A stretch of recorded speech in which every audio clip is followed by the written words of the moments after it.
முன்னவனே யானை முகத்தவனே முக்தி நலம் சொன்னவனே தூய்மை சுகத்தவனே மன்னவனே சிற்பரனே ஐங்கரனே செஞ்சடையன் சேகரனே தற்பரனே நின்றாள் சரணம்.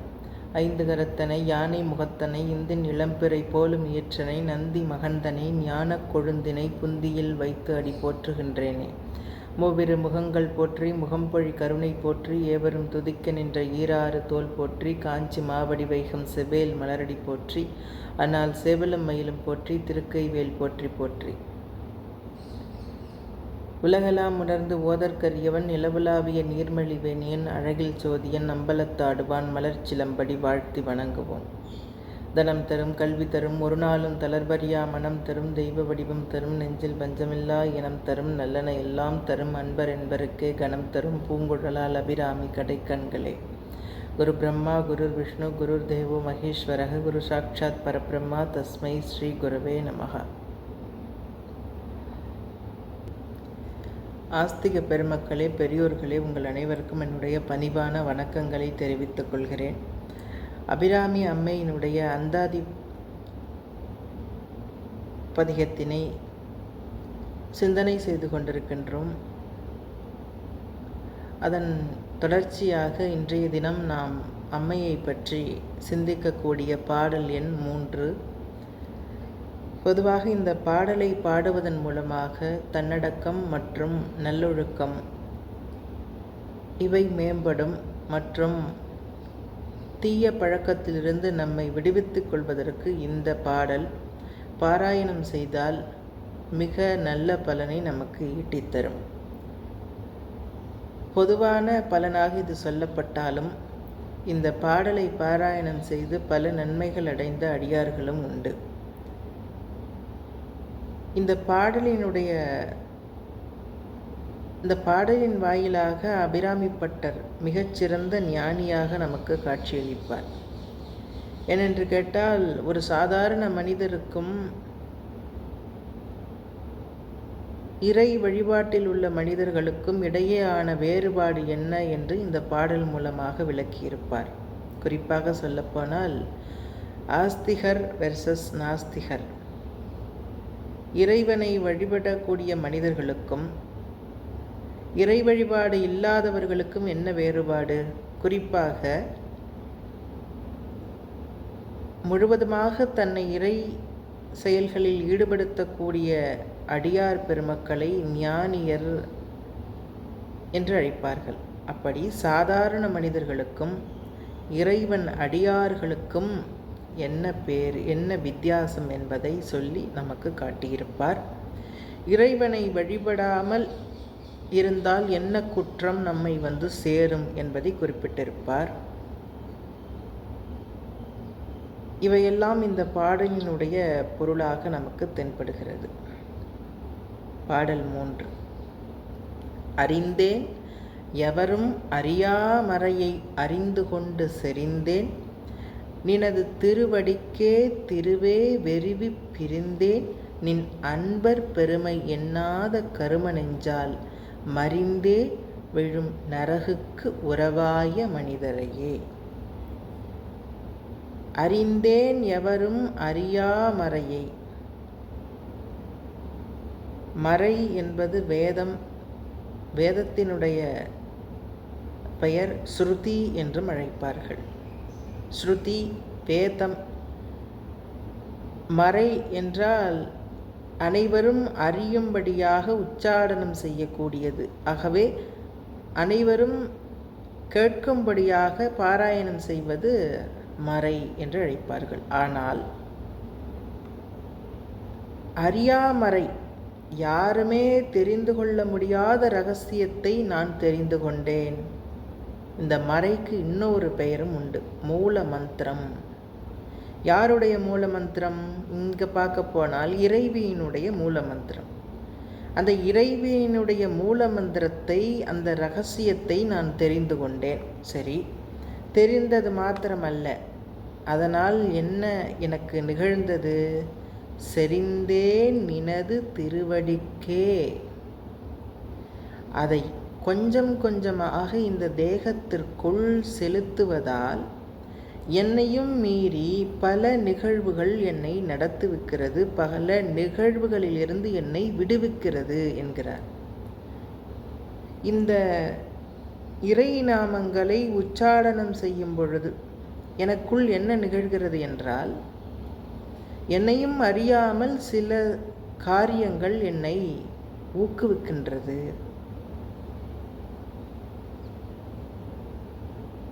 என்னெல்லாம் நடக்குது என்னை சுற்றி, நான் எப்படி இருக்கணும் அப்படிங்கிறத எனக்கு தெளிவாக விளக்குகிறது. ஆகவே இறைவனை காட்டிலும் தலை சிறந்தது இறை நாமமே என்று முதல் வரியிலே சொல்லியிருக்கார்.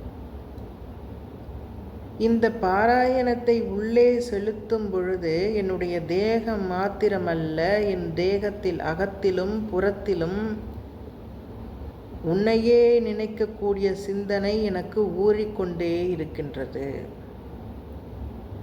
எப்பொழுதும் உன் நாமத்தை ஏகாரத்தில் உச்சாடனம் செய்ய வேண்டும் என்ற எண்ணமே வருகிறது. குறிப்பாக இறை வழிபாட்டினுடைய தீவிரமே இந்த ஏகாரத்தில் இறை நாமத்தை உச்சாடனம் செய்வது என்பது. இறைவனை அழைக்கும் பொழுது ஏகாரத்தில் அழைக்க வேண்டும் என்பார்கள்.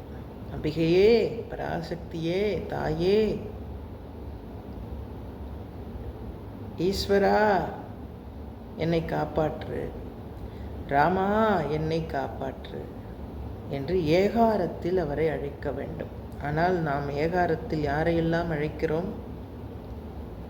உங்களையே கதி என்று இருக்கின்றேன், எனக்கு வேறொன்றும் அறியேன், எங்களுக்கு நீங்கள்தான் துணை.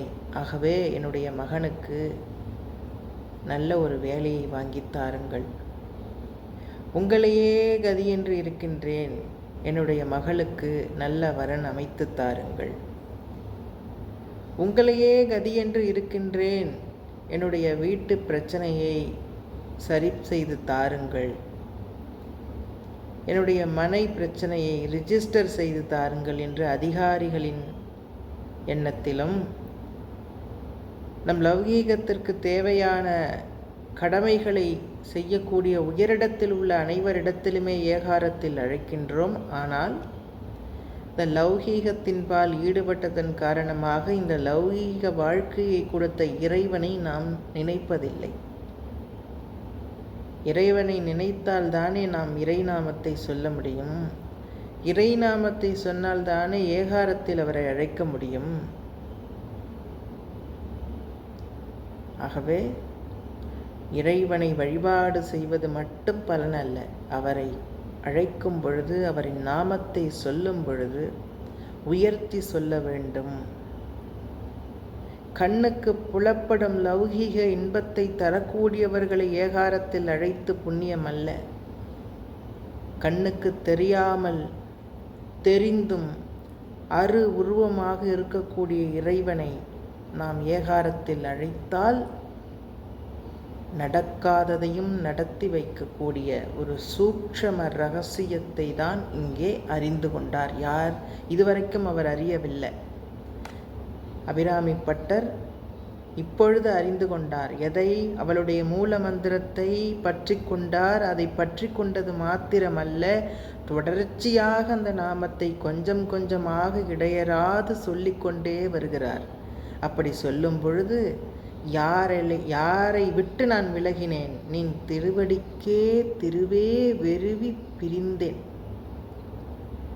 லௌகீக கடமைகளில் மாத்திரம் ஈடுபாடு கொண்டு இந்த வாழ்க்கையில் என்னவெல்லாம் அவர்களுக்கு கடமை இருக்கின்றதோ, பள்ளிக்கு செல்ல வேண்டும், படிப்பை முடிக்க வேண்டும், நல்ல உத்தியோகத்திற்கு செல்ல வேண்டும், நல்ல சம்பாத்தியம் சம்பாதிக்க வேண்டும், நல்ல வாழ்க்கையை தேர்ந்தெடுத்து கொள்ள வேண்டும், நன்றாக வாழ வேண்டும், இப்படி தன்னுடைய கடமைகளுக்கே சுதந்திரம் கொடுத்து கொண்டு வாழக்கூடிய அடியார்களை விட்டு, அவர்களை அடியாரின் கூட சொல்லலை, அந்த மனிதர்களை விட்டு நான் பிரிந்தேன். அவர்கள்லாம் யார்? அந்த மனிதர்கள்லாம் யார் தெரியுமா? நின் அன்பர் பெருமை எண்ணாத கரும நெஞ்சால். இந்த கரும நெஞ்சு அப்படின்னா தேவையில்லாத கர்மாக்களை நினைத்து கொண்டிருக்கக்கூடிய நெஞ்சகம். ஒரு சனம் கூட உன்னை நினைக்காத அந்த உள்ளம், அதுதான் கரும நெஞ்சம்.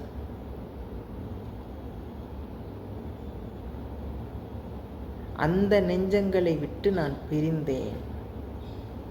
ஆகவே உன்னை எண்ணாது, உன்னை நினைக்காத அந்த மனிதர்களை விட்டு நான் விலகிவிட்டேன்.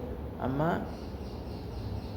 எனக்கு நற்கதி காட்ட வேண்டும், உன் திருவடி தீட்சையை எனக்கு தர வேண்டும் என்று சூட்சமமாக கேட்கிறார்.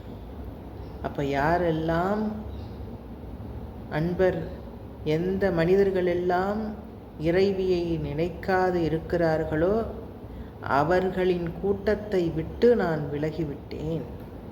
அடுத்த வரி, கரும நெஞ்சால் தேவையில்லாத ஈடுபாடுகளில் ஈடுபட்டிருக்கக்கூடிய அந்த மனிதர்களை விட்டு, அந்த செயல்களிலேயே உழன்று கொண்டிருக்கக்கூடிய அந்த நெஞ்சகத்தை விட்டு, அந்த நெஞ்சகத்தை கொண்ட மனிதர்களை விட்டு நான் விலகிவிட்டேன். அந்த நெஞ்சகங்கள் எல்லாம் எங்கு போய் சேரக்கூடியவர்கள் தெரியுமா? மறிந்தே விழு நரகுக்கு உறவாய மனிதர்கள். நரகுக்கு உறவானவர்கள்னா யார்? இந்து சமயத்திலும் சரி, இஸ்லாமிய சமயத்திலும் சரி ஒரு செய்தி உண்டு. பொய் சொல்லி பிழைப்பவர்கள், கொலை செய்து வாழ்பவர்கள், பிறர்களின் நலனை தடுப்பவர்கள், பிறர்கள் துயரப்படும் பொழுது அந்த துயரத்தை கண்டு ரசிப்பவர்கள், பிறரின் முன்னேற்றத்தை தடுப்பவர்கள், பிறரின் முன்னேற்றத்தை கண்டு பொறாமை குணத்தை கொண்டு வாழ்பவர்கள், அகங்காரமே ரூபமாக கொண்டு இருப்பவர்கள், ஆணவமே தன் மூச்சாக கொண்டு வாழ்பவர்கள். இப்படி இருக்கக்கூடியவர்களெல்லாம் யார்? நரகுக்கு உறவானவர்கள், அந்த நரகத்திற்கு போய் விழக்கூடியவர்கள்னு சொல்லியிருக்கு. இங்கே ஏன் இவர்களை நரகுக்கு உறவானவர்கள் என்று சொன்னார்னா, இந்த பிறவி பிச்சையை கொடுத்த உன்னை நினைக்காத மனிதர்களை, அவர்கள் எல்லோரும் இந்த நரகுக்கு உறவானவர்கள் தான். அப்படிப்பட்டவர்களிடமிருந்து என்னை விலக்கி நான் வந்துவிட்டேன். அப்படின்னா என்ன அர்த்தம்? இதுவரை நான் தொடர்பில் இருந்தவர்கள் எல்லோரும் உன்னை நினைக்காத கூட்டம். நீ இருக்கக்கூடிய அந்த நிலையை அறியாத கூட்டம். ஆனால் உன் நிலையை அறிந்த, உன்னுடைய மூல மந்திரத்தை உச்சாரணம் செய்த பிறகு, அபிராமியே கதி என்று ஆன பிறகு, பிற சமயம் நான் அறியேன், அபிராமி சமயத்தை மட்டுமே அறிந்தேன். அதனால் இன்றைய தினம் நான் இந்த கூட்டத்தை விட்டு விலகி உன்னை சரணாகதி அடையக்கூடிய அடியார் பெருமக்களுடன் கூட போகின்றேன் என்று சூட்சமமாக சொல்கிறார். பின்னாடி பாட்டிலையும் வரும், கூட்டியவா என்று.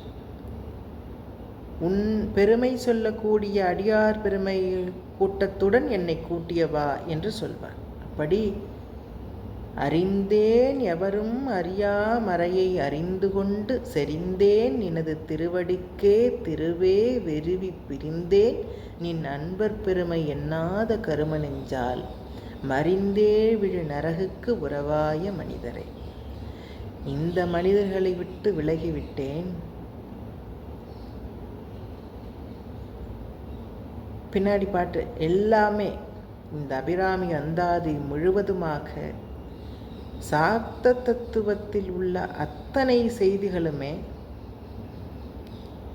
அம்மையை உபாசனை செய்யக்கூடிய அடியார்களுக்கு விளங்கும் வகையில் தமிழில் கொடுத்ததுதான் அபிராமி அந்தாதி.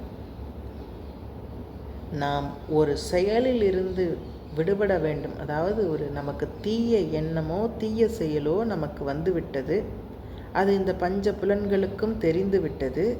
பஞ்ச புலன்கள் மாத்திரமல்ல, இந்த பஞ்ச புலன்களை ஆட்டுவிக்கக்கூடிய மனதிற்கு தெரிந்து விட்டது.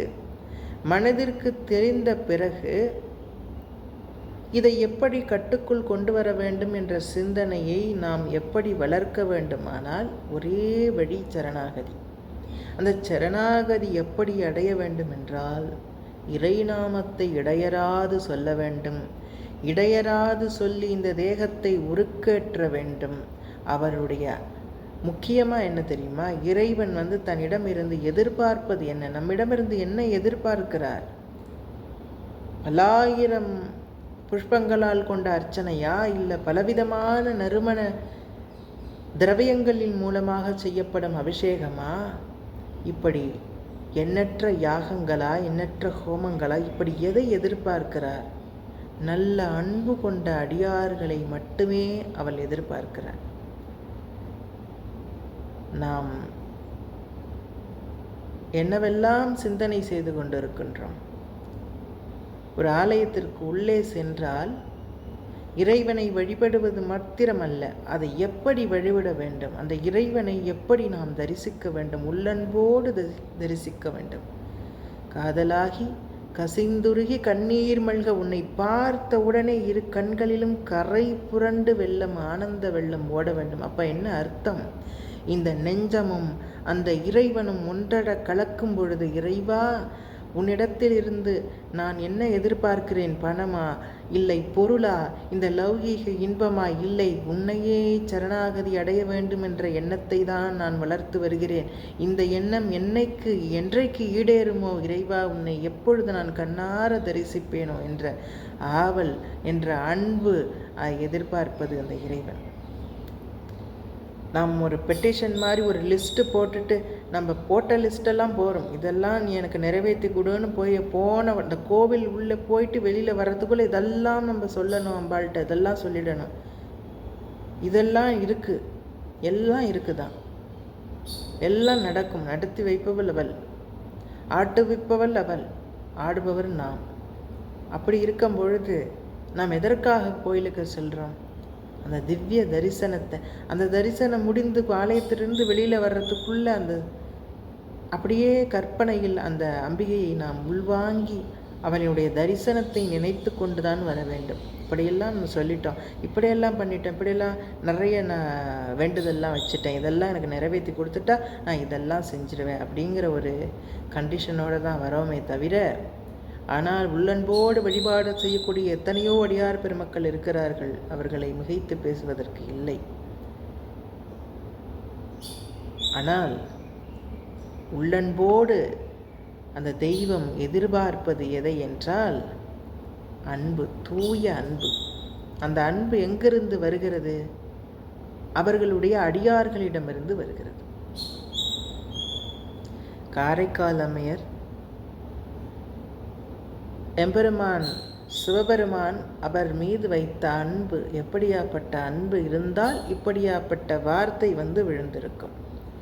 அவர் கேட்கிறார், இத்தனை இன்னல்களையும் சகித்து கொண்டு, ஏன்னா இறைவன் அவருக்கு இன்னல் கொடுக்கவில்லை. ஆனால் காரைக்கால் அம்மையாரோ அவரை வருத்தி கொண்டு சில லௌகீக இன்பத்திலிருந்து விடுபட்டு இறைவனை அடைய வேண்டும் என்ற எண்ணத்தோடு அவர் ஈடுபட்டார். ஆனால் அவருடைய வார்த்தைகள் ஒவ்வொன்றும் திருத்தொண்டர் புராணம் விளக்கக்கூடிய செய்திகளை பார்த்தீர்களானால் இறைவன் மீது வைத்த அன்பு அடியார் பெருமக்களுக்கு. அதனால்தான் சாதாரண மனிதர்களுக்கும் இறைவரை வழிபடுவர்களுக்கும் உள்ள வேறுபாடு. அடியார்கள் என்று அழைத்தார்கள். அடியார்க்கும் அடியேன் என்று எம்பெருமான் தன் பெருமை, தன்னுடைய பெருமை கூறுபவர்கள்தான் தன் அடியார் பெருமையை சொல்வதுதான் இறைவனுடைய நோக்கம் என்று எம்பெருமானே சொல்கிறாராம். இரவாத இன்பம் வேண்டி பின் வேண்டுகின்றார், பிறவாமை வேண்டும் மீண்டும் பிறப்பு உண்டேல் உன்னை என்றும் மறவாமை வேண்டும். நான் மகிழ்ந்து பாடி அறவா நீ ஆடும்போது உன் அடியின் கீழ் இருக்க வேண்டும் என்றார். என்ன பொருள்? இரவாத இன்பம் அன்பு, அதாவது இரவாத இன்ப அன்பு என்ன வேண்டும்? எனக்கு எப்போதுமே அழியாத நிலைத்திருக்கக்கூடிய அன்பு, இன்பமான அன்பு தான் வேண்டும். அப்பதான் அந்த அன்புக்கு காதல் என்று பெயர். அந்த காதல், அந்த அன்பு இறைவனிடத்தில் எப்படி இருக்க வேண்டும்? அம்மையார் சொல்கிறார், எனக்கு எப்போதுமே அழியாத, அப்போனா என்ன அர்த்தம்? நிலைத்த அன்பு. அந்த அன்பு எனக்கு வேண்டும். பிறவாமை வேண்டும். இந்த உலகத்தில் எனக்கு பிறப்பு வேண்டாம். ஆனால் பை சான்ஸ் ஒரு பிறப்பு இருந்ததுன்னு சொன்னால், மீண்டும் பிறப்பு உண்டேல் உன்னை என்றும் மறவாத நிலை வேண்டும். ஒருவேளை எனக்கு மீண்டும் ஒரு பிறப்பு வந்திருந்ததுன்னா, அந்த பிறப்பிலும் உன்னை எப்போதும் மறவாது இருக்க வேண்டும். என்ன அப்படின்னா, வித்தின் செகண்ட் இப்பொழுது என்ன நடக்கின்றதோ அடுத்த நொடி என்ன நடக்குமோ என்பது நமக்கு தெரியாது. ஆனால் இந்த ஜனத்திலும் சரி, அடுத்த ஜனத்திலும் சரி, இந்த பிறவியிலும் சரி, அடுத்த பிறவியிலும் சரி, உன்னை மறக்காத வரம். அப்படின்னா என்ன அர்த்தம்? இறைவா, உன்னை நினைக்கக்கூடிய இந்த திறன் என்பது நீ போட்ட பிச்சை. இந்த பிச்சையை எனக்கு அளித்ததே உன் அடியார் என்று சொல்வதற்கு எனக்கு உரிமை. அடியார் என்று நீ வைத்ததற்கான சாட்சி. அந்த சாட்சியத்தை நான் அதை பெற்றுக்கொண்ட பிறகு உன்னை விட்டு நீங்காத அன்பு என்னுள் பரிமளித்து இருக்க வேண்டும். அப்படி என்றால் என்றைக்குமே உன்னை மறவாத அந்த வரம் வேண்டும் என்று கேட்கிறார். இந்த ஜனத்திலும் சரி, அடுத்த நேரத்திலும் சரி, நாளைக்கும் சரி, ஒரு நாழிகை கூட உன்னை மறக்காத தூய அன்பு என்னுள் நிலைத்திருக்க வேண்டும். அது மாத்திரமல்ல, அரவா, நீ ஆடும்போது உன் அடியின் கீழ் நின்று நான் அந்த அழகினை ரசிக்க வேண்டும். அந்த தரிசனத்தை நான் பார்க்க வேண்டும். அம்மையும் அப்பனுமாக ஆனந்த தாண்டவத்தை அம்மையாருக்கு காண்பித்தார்களே, இப்பேற்பட்ட தன் அடியார்களின் அன்பு எப்படி இருந்தால் இறைவனும் இறைவுமே தன் அடியார் பாட அவர் நடனம் ஆடுவார் என்று நாம் யோசித்து பார்க்க வேண்டும். அந்த அன்பு, அந்த ஒரு காதல் இறைவனிடத்தில் வேண்டும். அப்படி தூய அன்பும், அந்த தூய அன்பு உடல் முழுவதும் பரிமளிக்க வேண்டும். எந்த இடத்திலும் ஆணவமோ கண்மமோ மாயையோ தந்த ஜீவனுக்குள் தென்படக்கூடாது. அப்படி தெரியாமல் இருப்பந்த ரகசியம் என்னவென்றால் உன்னுடைய மூல மந்திரம். அந்த மூல மந்திரத்தை நான் பெற்றுவிட்டேன். உன்னையே ஜபிக்கக்கூடிய அந்த மந்திரம், அபிராமியே என்ற மந்திரத்தை நான் பெற்றுக்கொண்டேன். பிறகு என்ன அவசியம்? அதை பெற்று உள்வாங்கிய பிறகு இந்த ஜீவனுக்குள் நடக்க இருக்கின்ற சூழ்நிலைகளை எல்லாம், நிகழ்வுகளை எல்லாம் பார்க்கும் பொழுது என்னையும் மீறி ஒரு சக்தி என்னை இயக்கி கொண்டிருக்கின்றது. அபிராமியே கதி என்று ஆன பிறகு உள்ளும் புறமும் நீயே தெரிகின்றாய். நான் பார்க்கக்கூடிய பொருளிலெல்லாம் நீயே தென்படுகின்றாய்.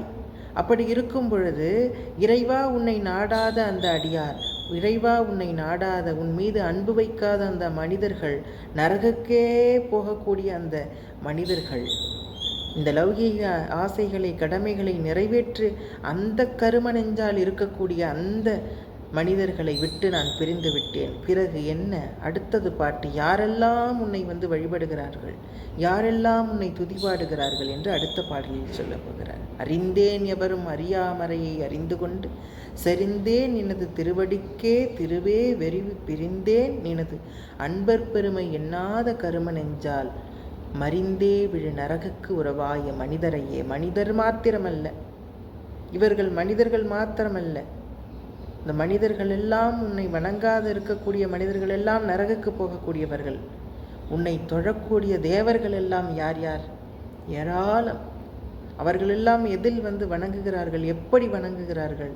அடுத்த பாடலில் நித்தியமாக அவளை தரிசிக்கக்கூடிய பாடலாக விளங்குகின்றது. தொடர்ந்து சிந்தனை செய்வோம். ஏறுமையில் ஏறி விளையாடு முகம் ஒன்று, ஈசருடன் ஞானமொழி பேசும் முகம் ஒன்று, கூறுமடி யார்கள் வினை தீர்த்த முகம் ஒன்று, குன்றுருவ வேல் வாங்கி நின்ற முகம் ஒன்று, மாறுபடு சூரரை வதைத்த முகம் ஒன்று, வள்ளியை மனம் புணர வந்த முகம் ஒன்று, ஆறுமுகமான பொருள் நீ அருளல் வேண்டும், ஆதி அருணாச்சலம் அமைந்த பெருமாளே. பூர்ணமத பூர்ணமிதம் பூர்ணாத் பூர்ணமுதக்ஷதே பூர்ணஸ்ய பூர்ணமாதாய பூர்ணமேவாவசிஷ்யதே. ஓம் சாந்தி சாந்தி சாந்தி. ஹரி ஓம் ஸ்ரீ குருப்யோ நமஹ. ஹரி ஓம்.